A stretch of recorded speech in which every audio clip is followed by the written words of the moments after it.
Funding for Market Journal is provided by the Nebraska Soybean Board. America's export of soybeans helps the U.S. maintain a positive agricultural trade balance. Nebraska contributes half of its soybeans for export.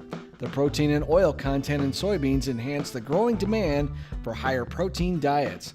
The Nebraska Soybean Board promotes research to develop new soybean varieties with higher protein and oil content for major agricultural markets.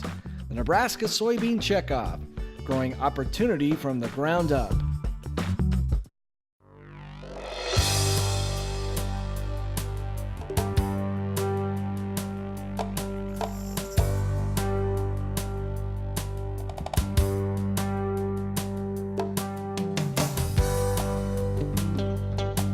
Market Journal, television for making agricultural business decisions, is a presentation of the University of Nebraska-Lincoln Extension, where you can know how, know now. Promotional support is provided by the Nebraska Farmer Magazine, and major funding for Market Journal is provided by the Nebraska Soybean Board. The Soybean Checkoff, growing opportunity from the ground up. Welcome to this week's edition of Market Journal. I'm Jeff Wilkerson. This week, Jeff Peterson reviews the latest USDA crop report. Terry Klopfenstein discusses optimizing byproduct use in feedlot diets. Tina Barrett looks at year-end tax situations, and Dennis Adams talks about rebuilding windbreaks after drought. Harvest is nearly wrapped up across the country. Farmers have picked 95% of corn and 93% of soybeans, well ahead of both 5-year averages. Jeff Peterson from Heartland Farm Partners is our market analyst this week. On Friday, the USDA issued its November crop report. We talked with Jeff after the release Friday morning. Let's take a look at the USDA numbers here. Corn production up slightly from October. It's going to be the lowest production in the U.S. since 2006. On the bean side, and that's really where it got hit today, production is up 4%. Yields are up a bushel and a half per acre. Is there anything today, any news today that changes the status quo from what it was? Yeah, I think if we were to take a look at what's going on out there, Jeff, I think the bean report does. Bringing the yield up 1.5 bushels, what I think that does on soybeans is it gets everybody saying, you know, we know we're going to have a lot of demand, but as a result of having that extra supply, we probably have got enough beans. We're just going to have to get those beans moved. As I mentioned, beans fell hard today, or at least they're falling hard this morning.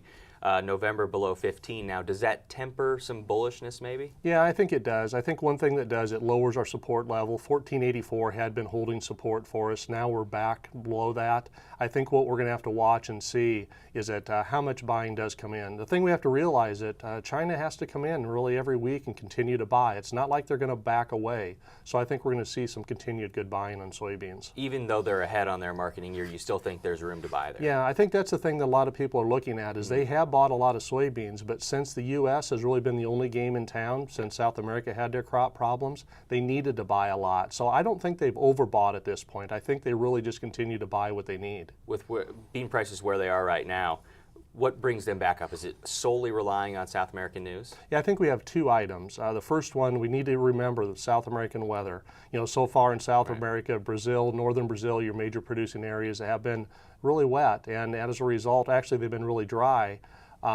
And as a result of that, the southern part's been really wet, so their production is getting a little messed up. They may not have the amount of beans that is needed early in the year. That may take a little bit longer in the season than some would like. On the corn side, it seems like corn is pretty much staked to the ground where it is. There's no major movement one way or the other. Do you see any news that, or what could, I guess, shift it one way or the other? A couple things we've been watching. Exports have been really quiet there. I mean, our ethanol demand's been about where we need it to be. Feed demand has been holding in there really well, but exports need to step up a little bit, and we do think that's going to happen. We think South America, they're getting to a point where they don't have as many offers out there, and in addition, they have stopped offering corn after December. So I think we will start seeing the exports pick up there. USDA today forecasted a projected rise in corn imports for the U.S., 25 million bushels. Is that something you think could be realized? I don't think it will be. I know there's a lot of people talking about it, but a good example is there is a feed buying group in the East Coast that purchased some corn earlier this year, and actually they didn't take shipment of all that. They actually resold some of that. I think one other item we need to think about is that there was not any acre changes in this report. I do think we will see some acre changes in corn as we go forward into the January report. Let me ask you a quick question about wheat. What is it tied to? Does it lead corn? Does it lead the three commodities? Right. Is it, led by corn? What's the relationship Yeah, there? right now, actually what's happening, I think wheat's moving into more of a leadership role in this. I don't think it's going to be able to move up out of here on its own, but it definitely is gaining strength, and probably a little bit more strength than what we've seen in the corn and bean market right now. And that goes forward how long? I think right now we're on the edge of starting to see the U.S. exports get more competitive. We had saw the Black Sea very competitive. We saw Europe competitive. Their prices are going much higher. So now we're stepping in. And I think between now and say like planting time, I think we'll see exports a lot stronger and wheat prices move some higher from here. Let's talk about selling strategies. Corn, with it being tied now, do you just wait? Is I that think what we the do. Yeah, recommendation we is? do. For the old crop and the new crop, I would wait at this point. I still think we're going to see some better opportunities later. And on the soybean side?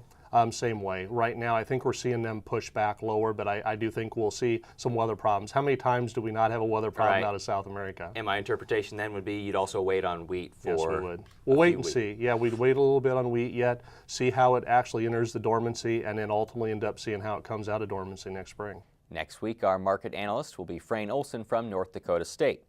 U.S. ethanol production rose last week to its highest mark in nearly 2 months. But ethanol plants still face the challenge of purchasing expensive corn after the drought burned crops over the summer. Cattle feeders buying a byproduct like distillers grains now meet a price nearly equal to corn. We talked with Terry Klopfenstein on East Campus this week about how producers can best optimize their use of byproducts when supplies are this tight. When the ethanol industry started growing, the use of especially the wet byproducts in Nebraska really fit because you save drying cost. We've got at least one plant in the state doesn't have a dryer that didn't need to make the investment. So that this is good for the cattle. The good news is the wet product is even better than dry. So it's kind of win-win. Ethanol plant can produce it less expensively and it's better feed for the cattle. But there wasn't really a market for it. We were doing research and we were encouraging, but it took some time for it to develop. So they sold it at quite a discount to corn, probably in the 60 to 70% the price of corn. And unfortunately this year it's starting to catch up to that price of corn. And as the ethanol industry really developed, that moved to probably, 70 to 90%, around 80% the price of corn for 4 or 5 years. But this year, when the drought appeared, price of corn went up, then there was more demand for distillers to replace expensive corn. That increased the demand for the distillers, so the price went up. So pretty much this summer, it's tracked at about 100% the price of corn. Now, are you worried about the supply of dry distillers grains going forward? This is what you're looking at, correct? If there's and you said dry distillers, I call it distillers because we're wet mostly interested in the wet, okay? Okay.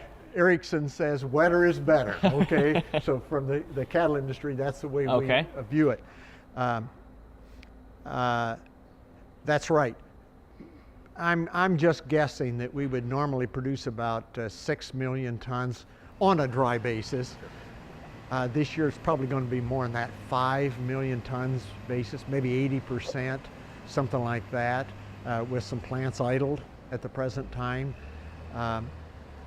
But if we use it judiciously, I think that can go around. In fact, that's our goal. How do we kind of optimize use now rather than maximize? Because we had plenty of it the last 4 or 5 years, and so we were encouraging ways to use more and more of the distillers grains. This year we got to think about how do we ration it. How do you? I mean, what's the suggestion you give to farmers or consultants?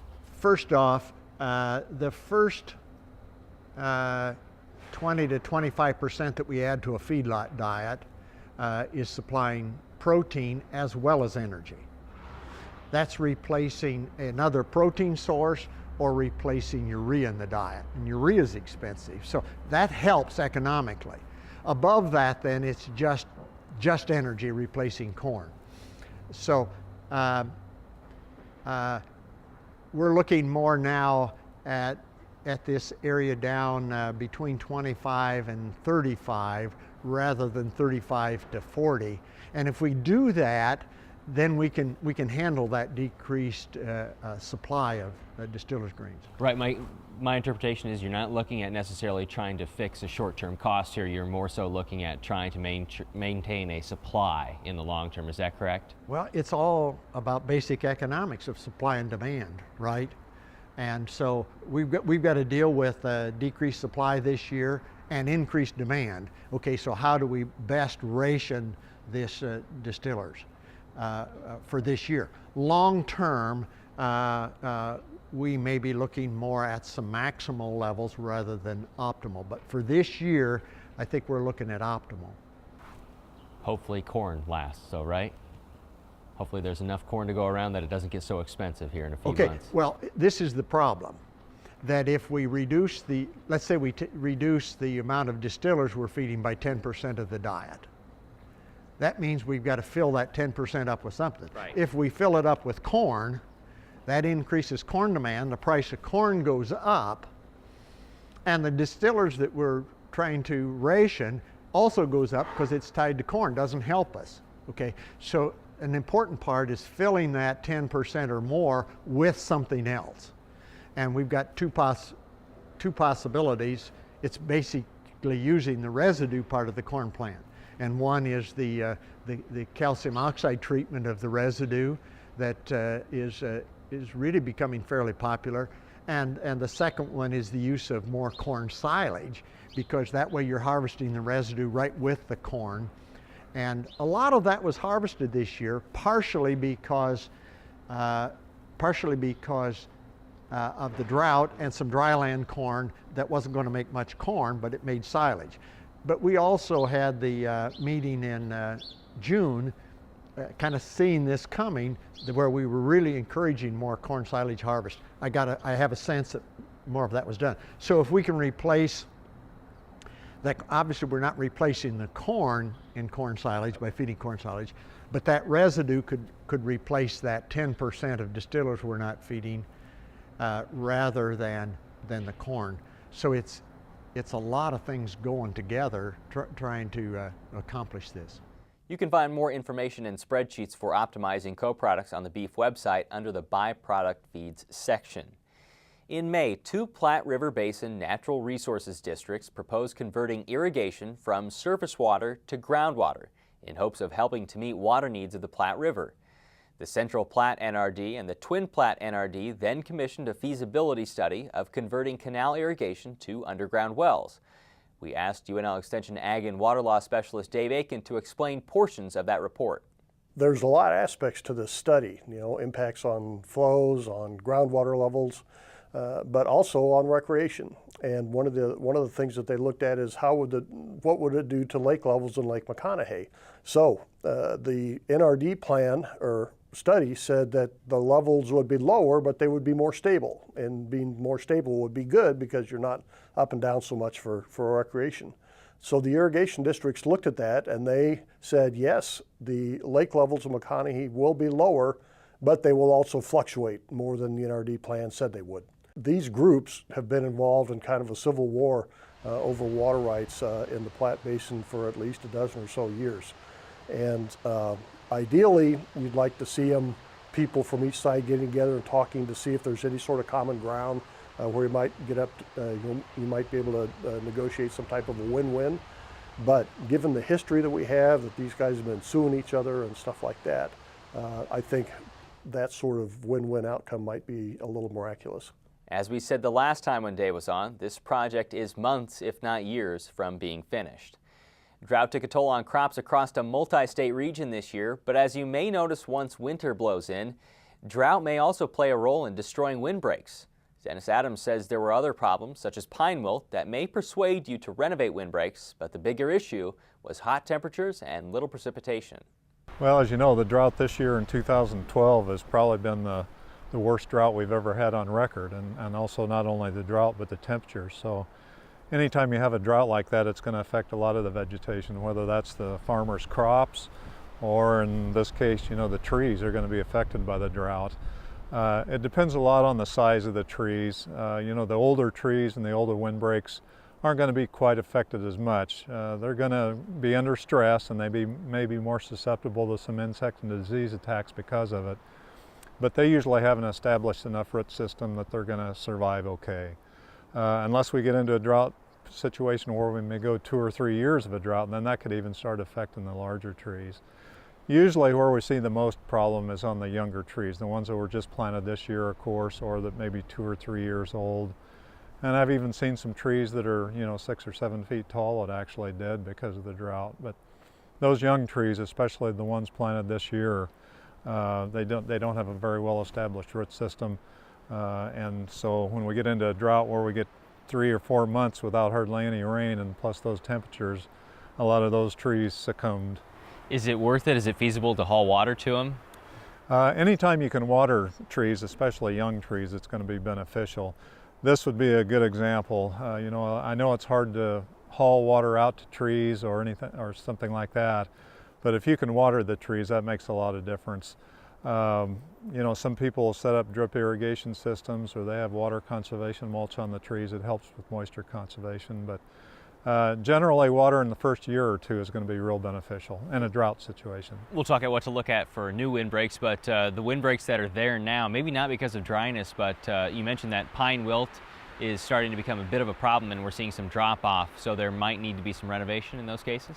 Yeah, unfortunately a lot of windbreaks have had some problems, either storm damage or insect and disease problems like pine wilt or needle cast diseases on the pines that's actually taken out quite a few of the pine trees in the windbreaks.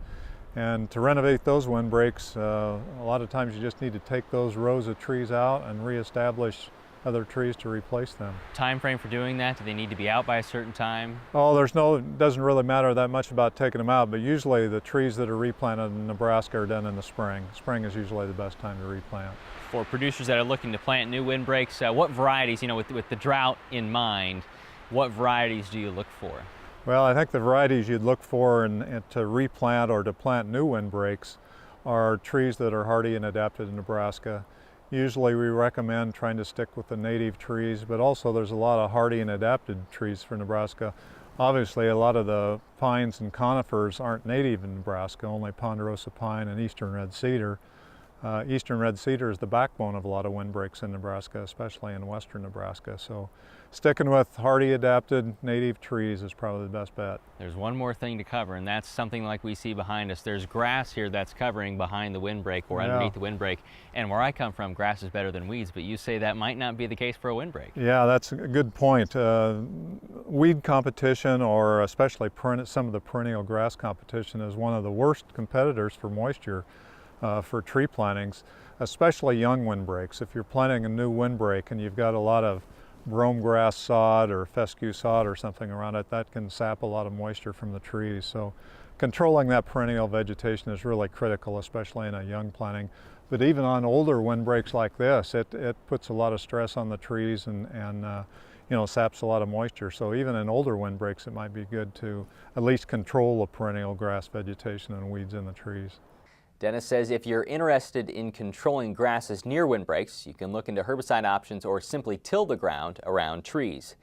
The Nebraska farmer says the 2012 season put a lot of stress on center pivots, so it's time to inspect your system before next year. In its November issue, you'll find an 8-point checklist that can help make your pivot more efficient. UNL and the 4 major pivot manufacturers in the state combined to develop the list. Among the most important steps you can take is looking for sprinkler or nozzle problems next spring when crops are short. You can read more about this story in the November Nebraska Farmer. The USDA predicts the nation's farmers will record a net farm income of $122.2 billion this year. That would be an increase of 3.7% from 2011. Tina Barrett explained at the end of August how possible that scenario was. And as we approach the end of this year, we talked with Tina again about tax options at the close of another strong season for many Nebraska producers. It was, especially if you consider, the irrigated crop producers, and even though it was an expensive crop to produce, there was a good crop out there for most everyone. Let's talk about the guys that did a little bit better than most, the guys that are going to have some income. The changes for this year, that you say there are some changes for depreciation. Right. We've been the last few years with this seemingly almost unlimited depreciation in the first year, and this year we've got $139,000 that we can use for Section 179. So that's any new or used asset with a life class of less than 20 years. So that covers most everything. And then we have a 50% bonus depreciation rather than a 100% bonus. So we only get to write off half of those brand new assets. rather than all of them. So it really puts some constraints on how much depreciation we can take where we've been used to taking a lot. I joked with you we'd be seeing some new pickups over the next few months. You know, I don't know. You know, it's funny that a lot of the producers that I'm doing some early tax planning with, you know, they've hit that maximum already. So we might not see as many late year purchases as we've seen in the past. A lot of producers already made the decision about whether or not to take this income this year or push it to next, with some harvest already, probably selling out of the field. Certainly been doing more tax planning in October than I've ever done, and got more phone calls on the combine of whether or not we should sell at these great harvest prices. Right. Those things are tough to say without sit down and looking at some numbers. And so it's really important to do some tax planning and find out which side of those years we're on, because we're talking about dollars so big that 1 or 2 corn sales one way or the other makes a big difference. And when you look at next year, I'm sure it's hard to plan in a number of ways. We'll talk about what the election could do in a bit here, but input costs are, I'm sure, as high as they've been in a few recent years. Sure. We're not seeing drops, significantly in any input costs. We're not seeing huge increases necessarily either in the early planning that I've been doing for next year, but I think that margin is going to continue to tighten. And especially if crop prices we don't have the drought scare next year, and next year looks to be a good year, we might see a really tight margin. There's a lot of variability out there. Do you sense that as a concern yet, the drought? Well, I think there's a lot of things. The dryland guys don't have a lot of moisture left in the soil. They're worried about that. Irrigated guys are worried about another irrigation season like this one that none of them want to repeat. So even just the stress on the labor was bad, let alone the irrigation bills. We're talking on Monday. It's good. We're getting in before the election here, so we don't have to worry about, picking one way or the other. But how volatile could this be? How much could it shake it up? There's a lot of tax laws that are expiring the end of this year. And what whoever does to fix it, whether it's, the Congress that's still in place in December, hopefully they take control and at least do something for us. But even as we move forward the next 2 and 4 years, trying to put some long-term planning in place is going to be huge, because a 2-year extension is great, but it puts us right back in the same place in 2 years with uncertainty. We've got uncertainty in the state taxes, we've got uncertainty in depreciation and tax rates.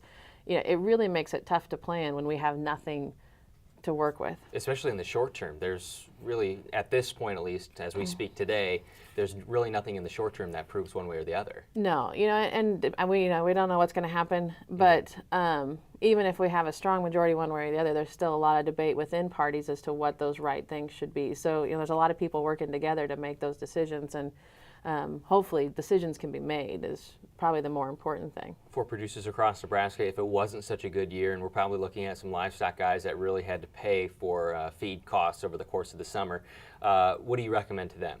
I think this is just as important, if not more important, year to do tax planning. We've got drought issues that we need to talk with a tax preparer about as far as deferring income, deciding if that is the right thing to do to defer income. A lot of times tax planning in a low income year is way more important than in a high year. And so it's something we need to pay attention to. Now with his weekly forecast, here's UNL Extension State Climatologist Al Dutcher.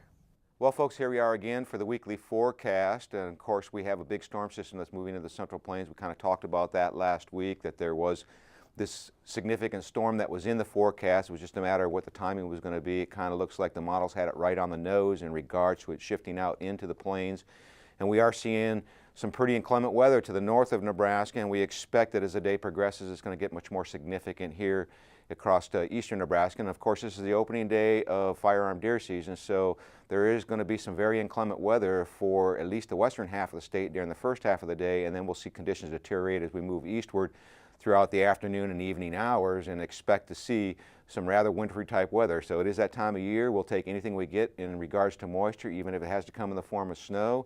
Moisture is welcome at this standpoint as we are getting ourselves prepared for next growing season. So let's take a look at the upper air models and see how this storm system is going to progress over the next couple days, and whether there's any other storms in the forecast. So here's our big upper air trough. It's going to progress eastward over the next couple days. In advance of this, very warm air is going to move into our region. We expect to see a line of severe thunderstorms break out somewhere in eastern Kansas, eastern Nebraska. They should be very fast moving storms. but keep an eye on the weather because we could see some very severe thunderstorms and possibly even isolated tornado. Farther to the west, we'll start to see snow break out across the west. That'll move eastward as the day progresses for the game in Lincoln today. I would expect that we're going to see fairly nice conditions till we get toward the end of game time, and then there's a possibility of thunderstorms developing. And once a cold front comes through, we could expect about a 20 to 30 degree drop in temperatures, and then the snow will break out toward the east during the overnight hours. And as we get into tomorrow, we will see that the core energy across eastern Nebraska will rapidly shift toward our east, and we will start to see the snow dissipate, and we will see clearing conditions from the west to the east as the afternoon and evening hours progress. Very cold conditions on Monday morning. We could be looking at lows that might be in the low teens to upper teens. Now, as that system passes to the east of us, we'll be in a northwest flow that'll bring the precipitation to an end. We should see some fairly decent conditions on Monday, and we'll see much better conditions as we move to Tuesday. We start to get some warm air lifting as a little piece of high pressure begins to build in, but not a big significant warm up. It will be pretty much seasonal, and we'll see that high is sitting over top of us on Wednesday. And as we get into Thursday, we'll start to see another system moving to the southwest that is expected to live toward the northeast and gives a chance of showers as the evening progresses. And then Friday looks like we may see some light precipitation in our region. So for the specifics of the forecast, we are looking at rain and thunderstorms to the east, and we're looking for snow to the west. We're looking at highs possibly in the mid-70s across the southeast to around the 45 degree mark, with temperatures dropping as the day progresses. And then you'll see that we will have some very cool conditions on Sunday with a gradual warming trend, and we'll see clouds increasing on Thursday with a possibility of rain on Friday. Now, as we go to the 8 to 14 day forecast showing above normal temperatures, I think this is way overdone. I think we're going to be closer to normal to maybe slightly below normal in terms of precipitation. I think with that storm coming out that we will see pretty close to normal precipitations instead of below normal as indicated by the Climate Prediction Center. Thanks, Sal. To see today's interviews with Jeff Peterson, Terry Klopfenstein, Dennis Adams, or Tina Barrett, you can log on to the Market Journal website. Next week, Frayne Olson from North Dakota State University will analyze the wheat markets. Until then, thanks for watching. I'm Jeff Wilkerson. We'll see you next week. Join Market Journal online at marketjournal.unl.edu. You can also follow us on Facebook and Twitter. Promotional support is provided by the Nebraska Farmer Magazine. Funding for Market Journal is provided by the Nebraska Soybean Board. The Soybean Checkoff, growing opportunity from the ground up. Market Journal is produced by the University of Nebraska-Lincoln Extension, where you can know how, know now. Funding for Market Journal is provided by the Nebraska Soybean Board. A diesel-powered engine on a farm works hard and operates in a grueling environment. Soy biodiesel fuels stand up to the challenge of powering farm equipment, but are also renewable and environmentally responsible as well. The Nebraska Soybean Board is committed to encouraging the use of soy biodiesel to protect the environment and sustain Nebraska's agriculture. The Nebraska Soybean Checkoff, growing opportunity from the ground up.